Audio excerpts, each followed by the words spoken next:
Señoras, señores, señoros, señoris, señorus,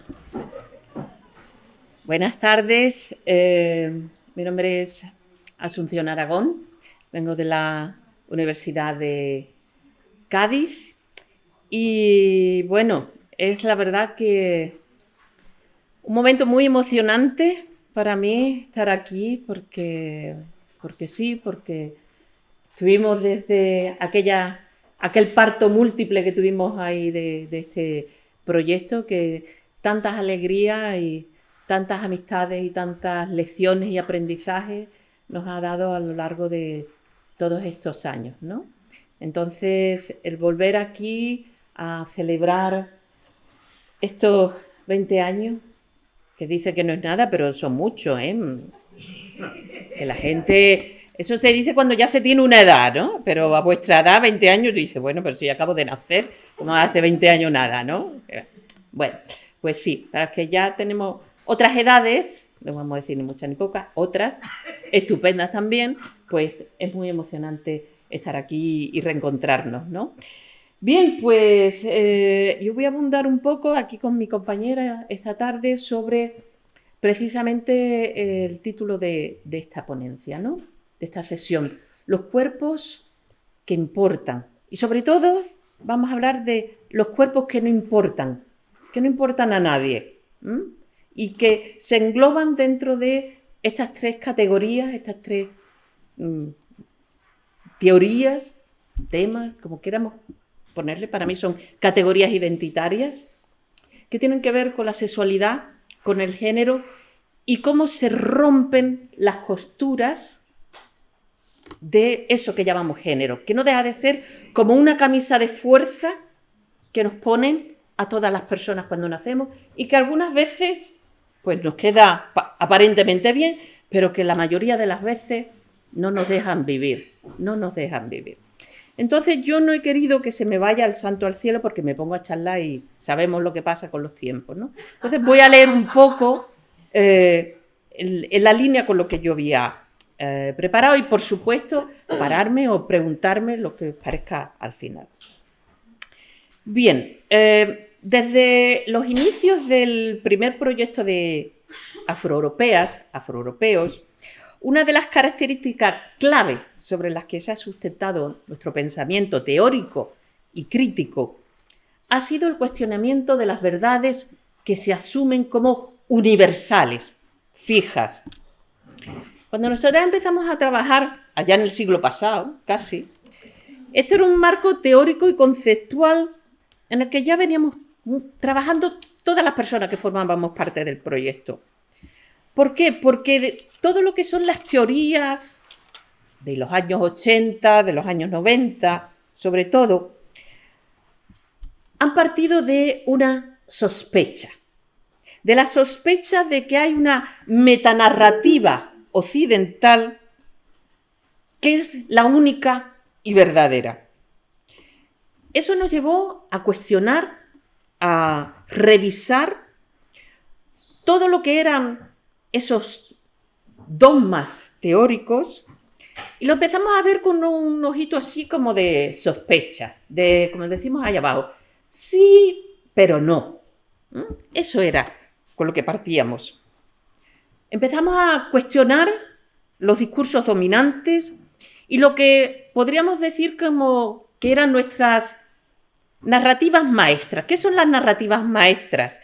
Pues esos discursos, esos relatos con los que crecemos y con los que buscamos sentido a nuestra vida. Yo soy así porque tengo que ser así, porque esto ha sido así de toda la vida de Dios, de siempre, que se dice, ¿no? Pues, ¿qué estamos inventando? Si es que yo soy así, porque yo soy mujer porque tengo estas características, yo soy hombre porque tengo estas características, yo soy heterosexual porque no puedo ser otra cosa que no sea heterosexual. Esos eran los relatos con los que crecíamos, y que de alguna manera dijimos, bueno, sí, pero no.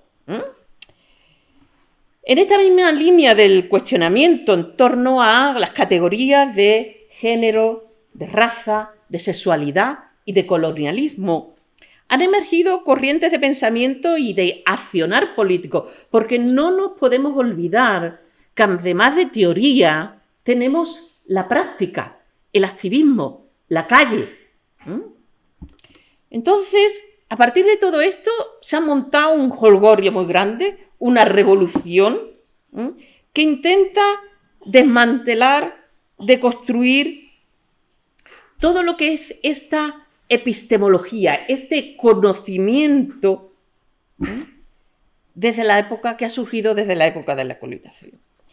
Se trata, por lo tanto, y aquí ya nos dio una magistral clase ayer Walter Mignolo, de construir otras formas de saber, de transformar su contenido, la metodología, de reconstruir lo que sería la epistemología, de construir y reconstruir ese discurso desde múltiples puntos de vista, desde múltiples maneras de generar el conocimiento. El conocimiento no solamente surge de aquí, de la academia, de la universidad.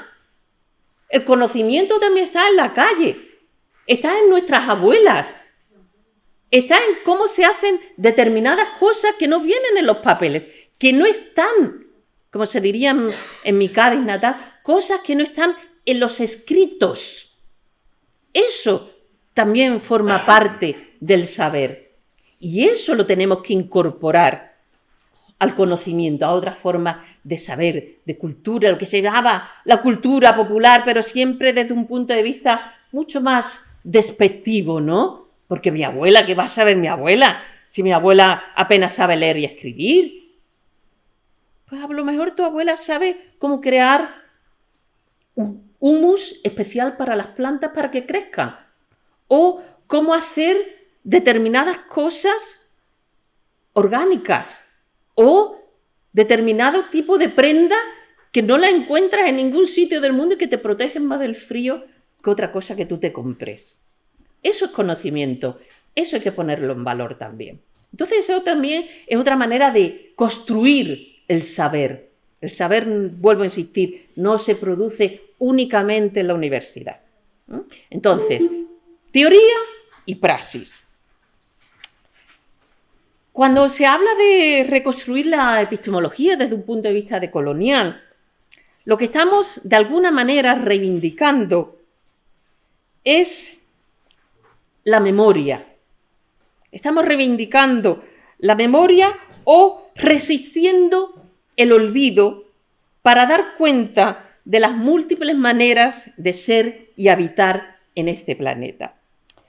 Desde estos planteamientos se requieren unas políticas que incorporen y tengan en consideración todos esos cuerpos que, como vengo diciendo, no importan. ¿Cuáles son los cuerpos que no importan? Bueno, pues esos cuerpos que se llaman abyectos, prescindibles, desechables. Y aquí me meto con la teoría queer, ¿no? Cuerpos que de la teoría queer, que tienen que ver con todo lo que son las orientaciones no heteronormativas, habla de ciertos tipos de cuerpos, de su incapacidad de encajar en códigos dentro de lo que se llamaría la matriz heterosexual. Todo que no encaje con un cuerpo, un género y un deseo, entendiendo por deseo orientación sexual, desde la teoría queer, son cuerpos que no importan. Los cuerpos de las lesbianas, de los gays, de las personas trans, de las personas no binarias, de las personas intersexuales, de todo lo que entra dentro de la gama LGTBIQ+. No importan, no encajan. Un hombre con un cuerpo de hombre y un deseo heterosexual. Una mujer con un cuerpo de mujer y un deseo heterosexual. Esos son los cuerpos normales que importan. Lo demás son monstruosidades, enfermos, abyectos. Los cuerpos que no encajan dejan en tela de juicio la legitimidad del cuerpo mismo y, como apunta Butler, de lo que cuenta como un cuerpo valorado y valioso en el mundo. Por otra parte, desde esta perspectiva queer del discurso de género y la sexualidad, ya se nos apuntó, como vengo diciendo, los cuerpos que importan.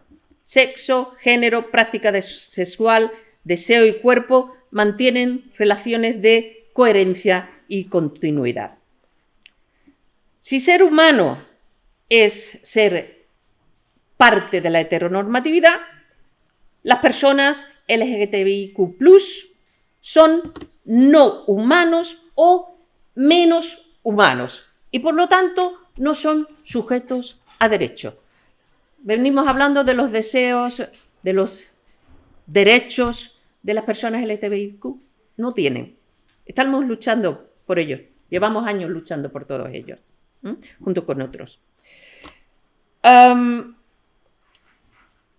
Dice Judith Butler, con respecto a los cuerpos: la construcción del género opera a través de medios excluyentes, de modo que lo humano no solo se produce sobre y contra lo inhumano, sino a través de un conjunto de exclusiones, borraduras radicales a las que, estrictamente hablando, se les niega la posibilidad de articulación cultural.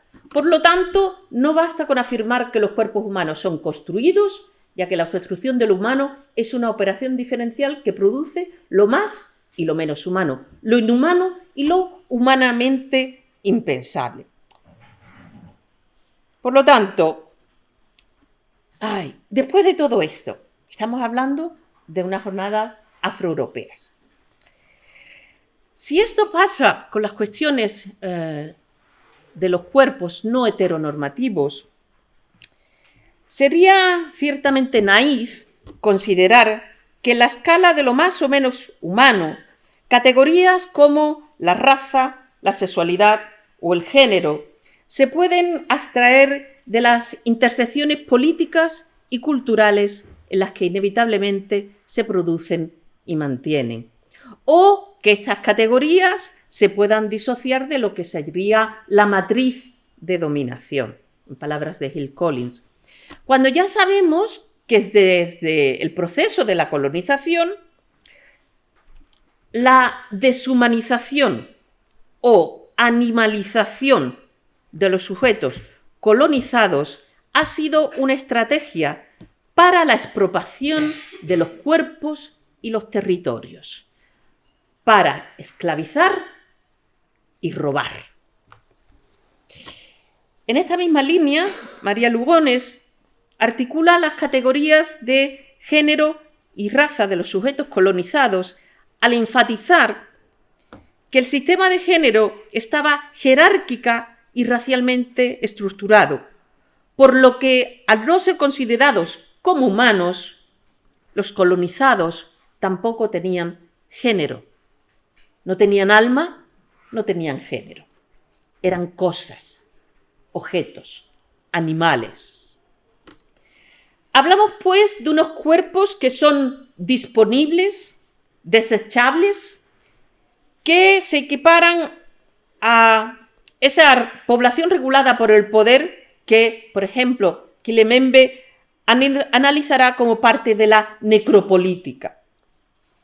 No en vano, ya sabemos que el sistema neoliberal capitalista en el que vivimos se sostiene desde la colonialidad, entre otros muchos conceptos, en la creación de unas categorías de género y raza sobre las que se dirime la vida y la muerte, el ser considerado como un ser humano o mercancía. Como señala Sylvia Wynter sobre el propio concepto de humanidad, por un proceso, y cito, por un proceso de humanidad.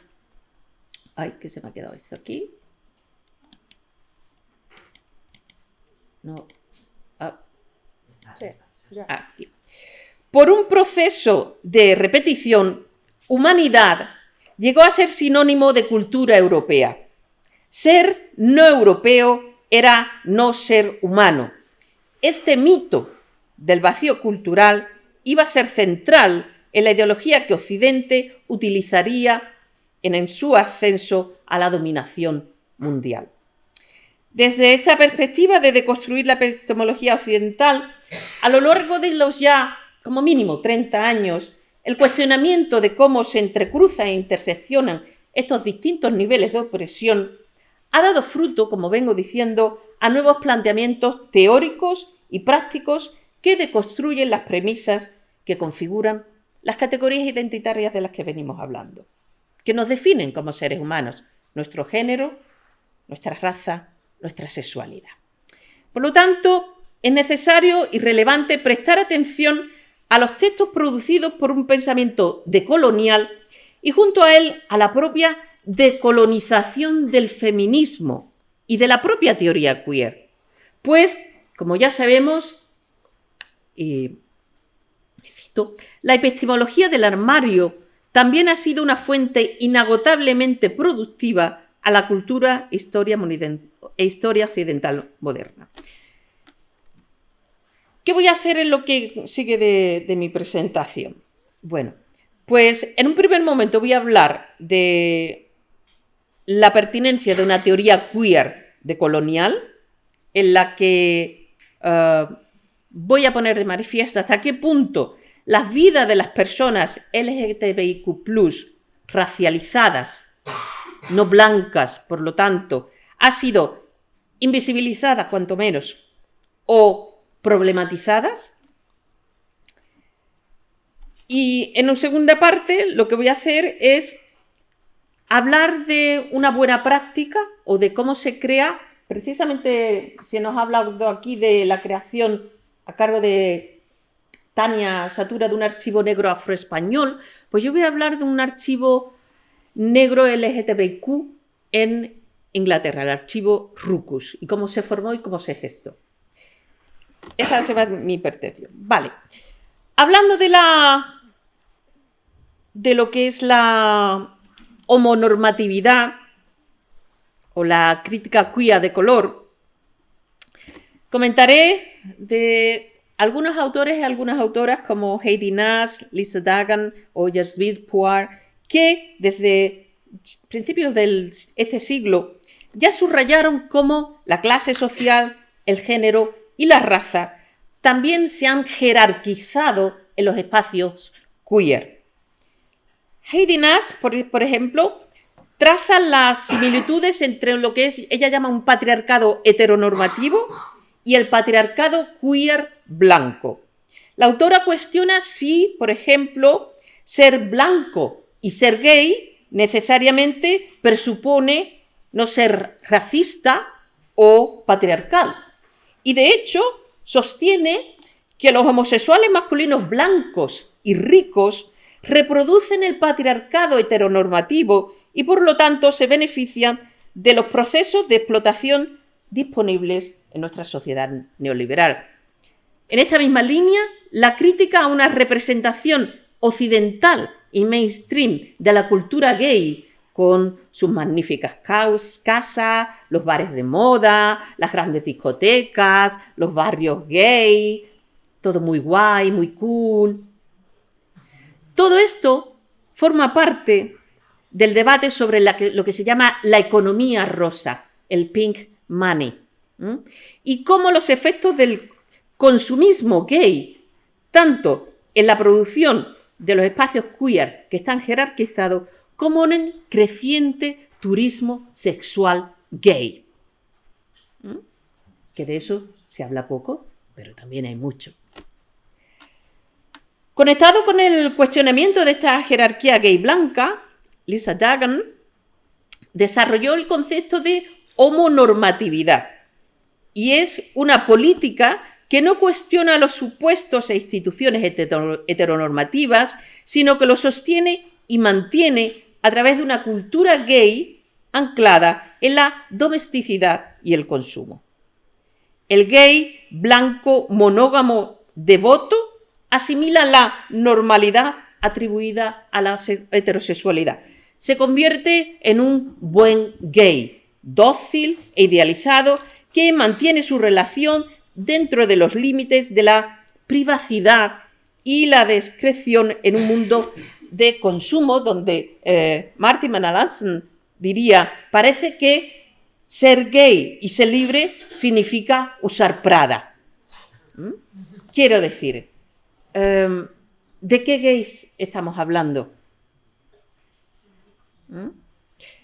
Los gays que son los guays son aquellos que son, bueno, que se comportan como las personas normales, que son discretos, que no le van comiendo la boca a su novio por la calle, o si son lesbianas no le van comiendo la boca a su novia por la calle, o que son muy discretitas, que se casan, pero son todos muy respetables, que lo que queden de su sexualidad de puertas para adentro.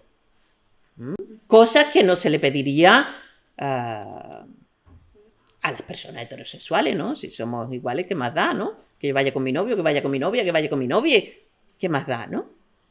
Entonces, gay, alegre, como yo digo, ma non troppo. Ahí con la discreción, ¿eh? De puertas para adentro, tú puedes ser todo lo gay, todo lo lesbiana, pero ojito. Y siempre que seas blanco, porque si encima no lo eres, ojo al dato. A lo largo de los años hemos visto cómo la gentrificación gay blanca de varios espacios, con su imitación del patriarcado heteronormativo, ha llevado a la exclusión de otros cuerpos queer, racializados y sin recursos. Estos queer no deseados, no homonormativos, son desalojados de sus barrios, de sus calles, debido a su clase social y economía, ya que son pobres o de clase baja media, en áreas que se vuelven excesivamente caras.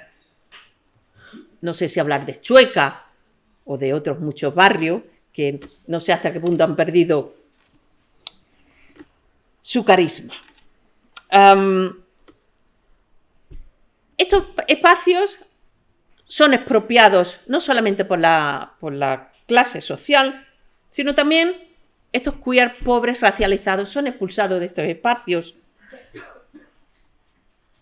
porque esa gentrificación de lo gay expulsa a cuerpos no blancos queer.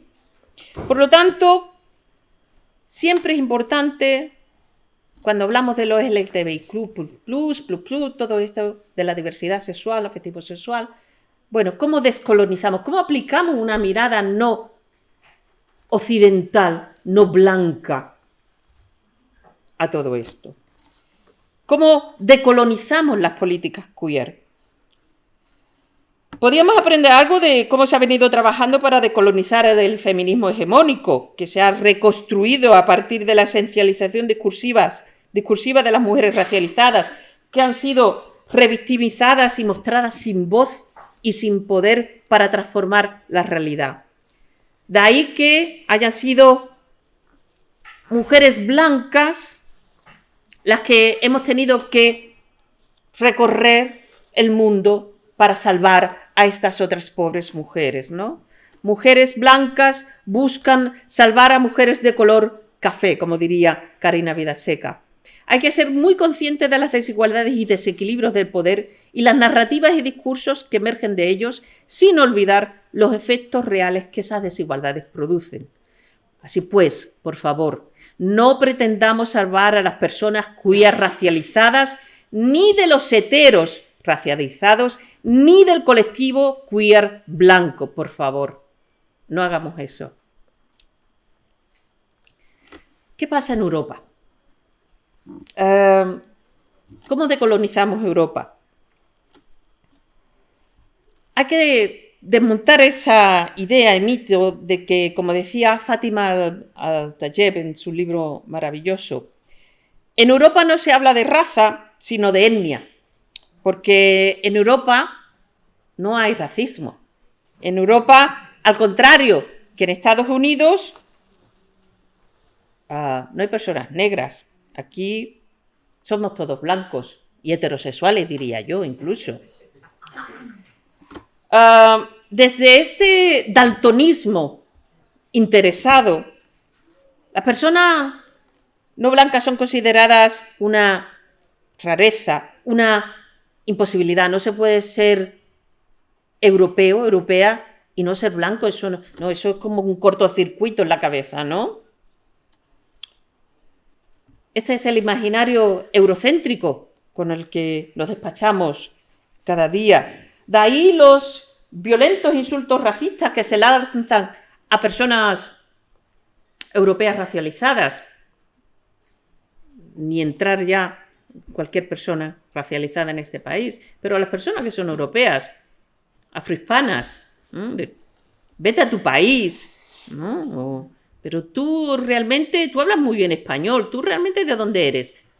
No, pero de verdad, tú no eres de aquí, ¿no? Ese cuestionamiento continuo, ¿no? En este proceso de alienación, la cuerización de la etnicidad, por utilizar el término del Tayeb, parece que las personas queer racializadas nunca están exentas de reclamar su identidad y pertenencia de forma no problemática. Nunca se es lo suficiente queer, lo suficiente blanco o lo suficiente europeo. En la colonialidad de esta Europa se produce la constante de nunca encajar, de estar siempre fuera del lugar, ya sea en la narrativa de la nación, en la comunidad o bien en una organización, incluso en una ONG. En este sentido, puesto que no hay espacio en estructuras donde habitar o vivir esta identidad múltiple de forma tranquila, sin problemas, muchas personas racializadas europeas, queer o no, crean nuevas estructuras o se reapropian de otros espacios, no solo como parte de una teoría, sino como una necesidad para hacer una estrategia para sobrevivir.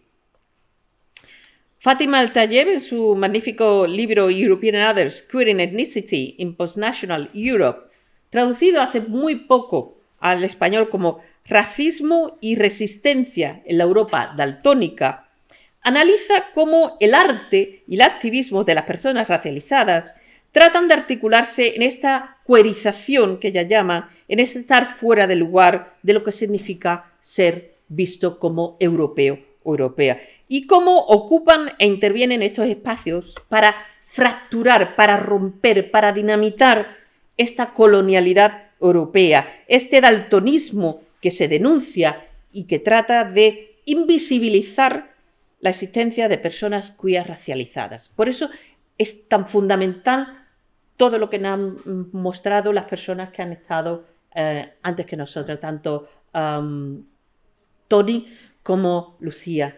Todas las iniciativas, todo lo que hay, todo lo que se está haciendo y que parece que no existe, porque en este daltonismo interesado no queremos ver todo lo que hay. Bueno, pues abramos los ojos y los oídos, ¿no? Es importante ofrecer distintas voces racializadas y queer de lo que significa ser europeo, europea. Es fundamental recoger sus historias de vida como una de las muchas estrategias con las que se puede cambiar la falsa narrativa de este daltonismo europeo y con ello avanzar en el desmantelamiento del racismo.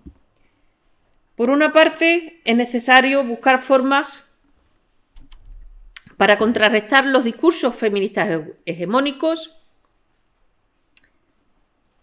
y venía hablando en una entrevista que nos han hecho antes, ¿no? Ese homonacionalismo de los países europeos, entre ellos España, que presumen de leyes y de derechos para el colectivo LGTBIQ+, derecho al matrimonio, todavía está el derecho a la adopción por ahí, pero derecho al matrimonio, derecho a no ser discriminado, bla, bla, bla, bla, bla, bla. Es decir, somos los mejores garantizando los derechos, ¿no? La Europa de la Carta de Derechos. ¡Ole, qué guay que somos! Pero luego niegan asilo a las personas LGTBIQ+ que lo solicitan. Es decir, nosotros en Europa muy guay, todos los derechos LGTBI. Era una persona viene buscando asilo porque lo van a matar, o la van a matar por ser lesbiana, por ser queer, por ser trans, por ser una persona no binaria, y esta Europa de los derechos les deniega el asilo. Como muestra hay que señalar que en el último informe de ILGA, que es la agencia europea, bueno, una ONG, un organismo europeo que recaba todos los datos sobre estas cuestiones, se indica que en España el 10% de las solicitudes de asilo, solo el 10%, son de personas LGTBIQ+. Y solo el 10% de quienes lo solicitan los tienen. ¿Queremos decir de 100 una? Pues de 100 una. Tanto es así que se recomienda tratar de buscar otra forma de asilo. Entonces, resiliencia y transgresión son indisociables en las narrativas de las voces queer. Tal y como señalaba Bell Hooks, la esencia de lo queer, y cito, no es algo relacionado con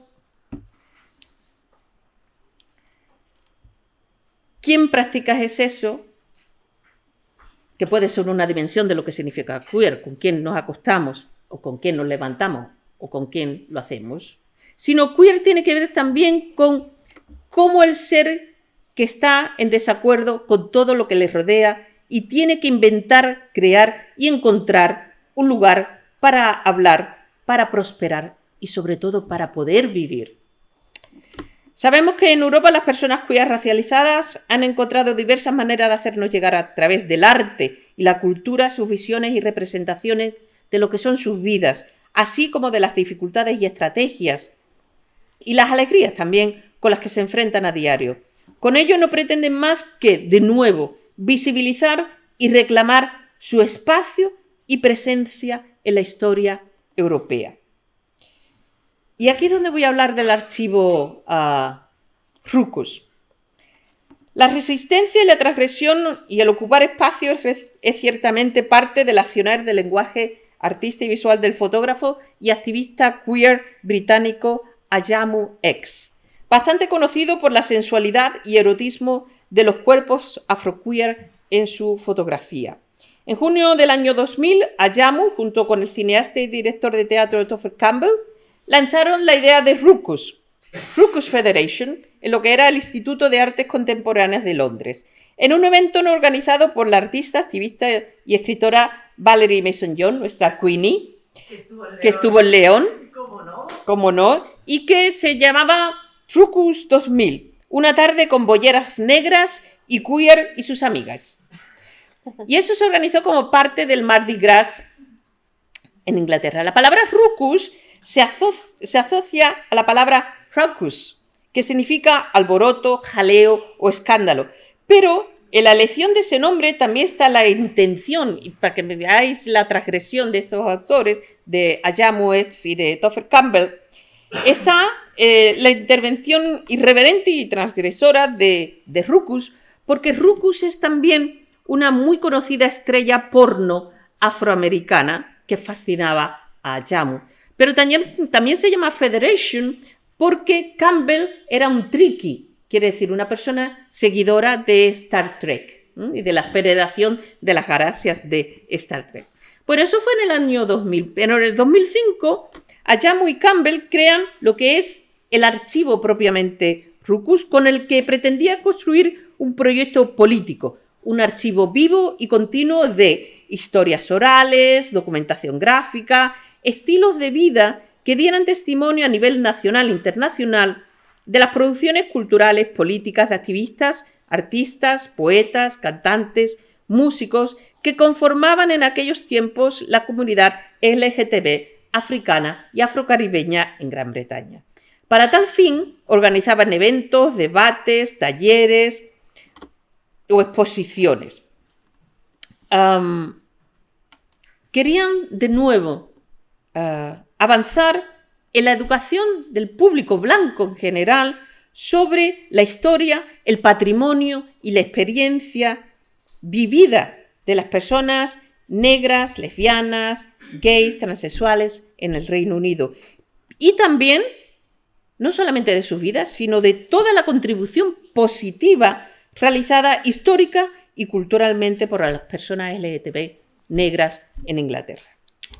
En la actualidad, el archivo Ruckus ha alcanzado un tamaño bastante importante y un reconocimiento nacional muy importante porque desde el 2012 se encuentra en el Archivo Metropolitano de Londres y contiene objetos de interés y recuerdos varios que abarcan desde los flyers, chapas, entradas a clubs, discotecas, panfletos, cartas de honor, es decir, por una idea de qué forma parte, ¿qué diríamos entonces que forma parte de un archivo?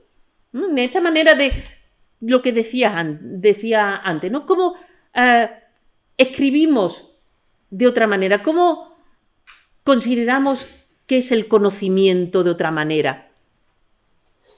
¿Qué tiene que haber en los museos?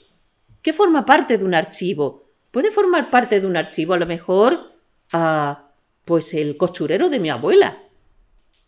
¿Por qué no? ¿No es parte de la historia? ¿No es parte de una generación? ¿No es parte del conocimiento? ¿Por qué una serie de entradas a una discoteca a la que solamente podían ir las personas queer racializadas no puede formar parte de la historia? Entonces es otra manera también de construir el conocimiento. ¿Cómo construimos el conocimiento? A base de imágenes, de artefactos. ¿Por qué uno sí y otro no? Hay que decolonizar también el conocimiento y pensar otras maneras de transmitir el conocimiento, de traspasar la historia, de visibilizar la historia de las personas. Entonces, esto forma parte del archivo Ruckus. Cartas de amor escritas entre las personas queer. Entradas a una discoteca. ¿Por qué no? ¿Acaso no llevan historia?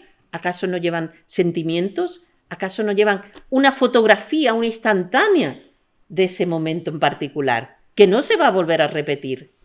Por lo tanto, merece un lugar en su museo, ¿no?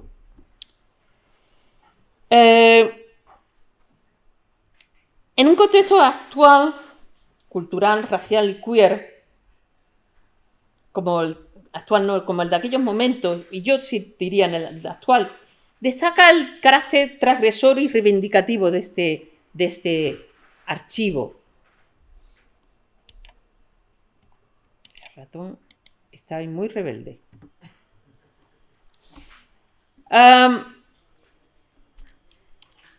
La ocupación por Ruckus del espacio público, con cualquiera de sus conferencias, actuaciones, exposiciones, talleres, se convierte de hecho en un acto político de legitimar la existencia de una ciudadanía racializada queer que reivindica sus aportes en una Europa que como poco la ha invisibilizado, cuando no deshumanizado. Actualmente el legado Ruckus sigue estando muy presente y muy vivo.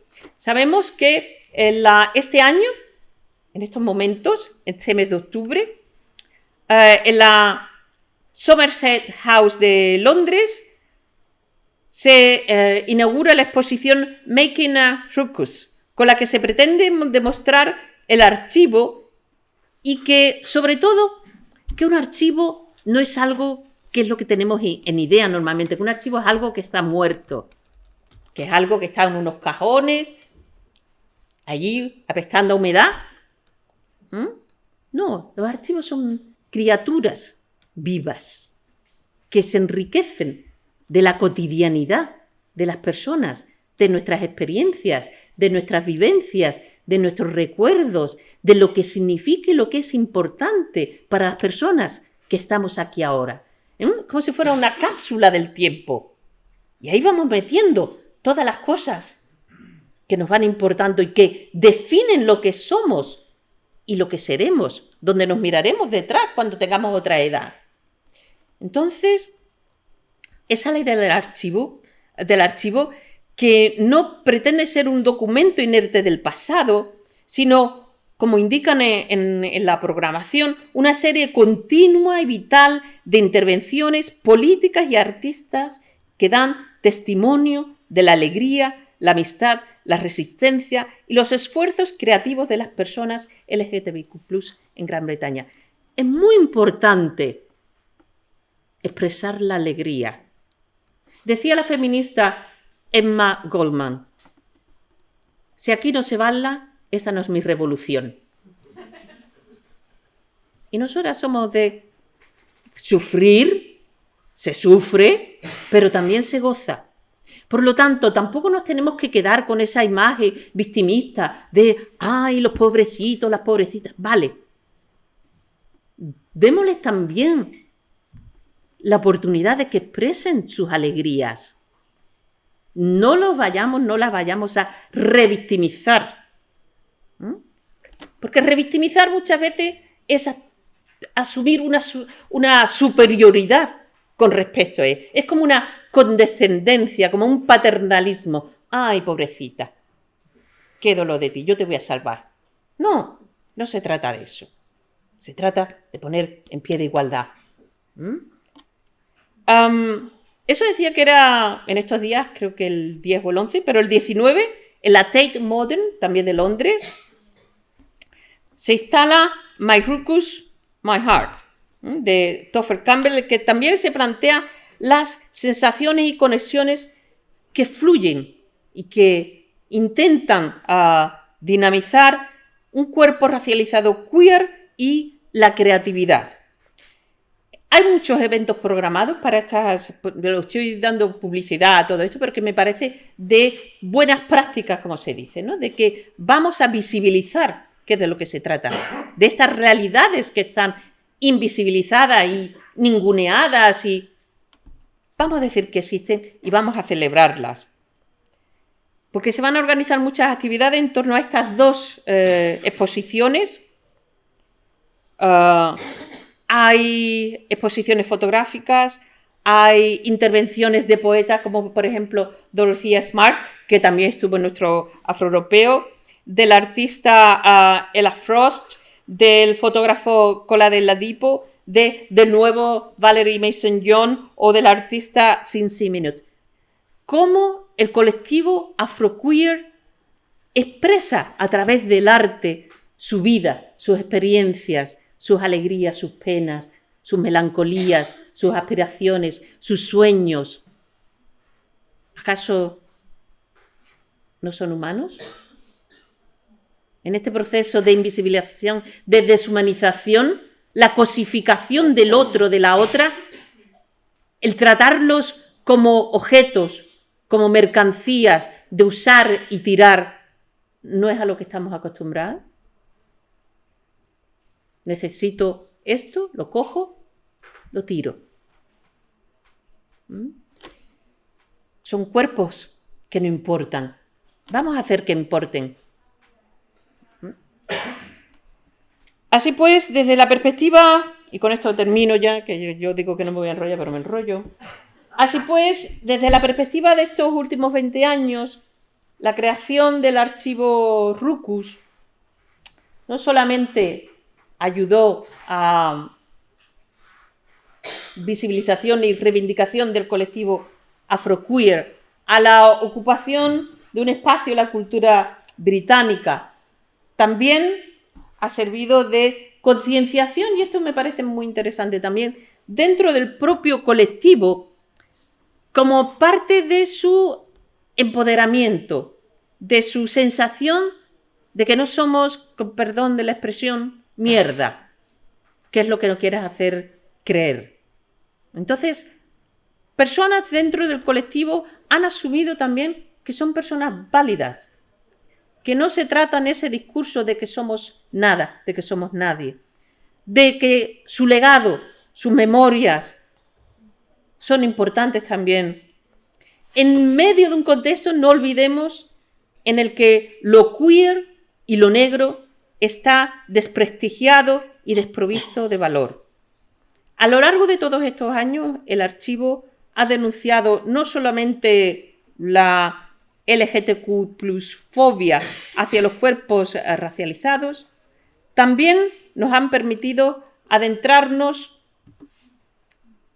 Esto no, que no va, el ratón está muerto. No funciona el ratón, quería enseñaros alguna cosa más. También nos ha permitido adentrarnos en la cotidianidad de las vidas afroqueer. Pues, como expresa Ayamu X, su trabajo nos muestra cómo viven, y cito, con pasión, con intimidad, con sexo, con deseo, con amor y con comunidad. Así pues, que siga el jaleo, que siga el ruckus. Hagamos mucho ruckus. Así que, muchas gracias.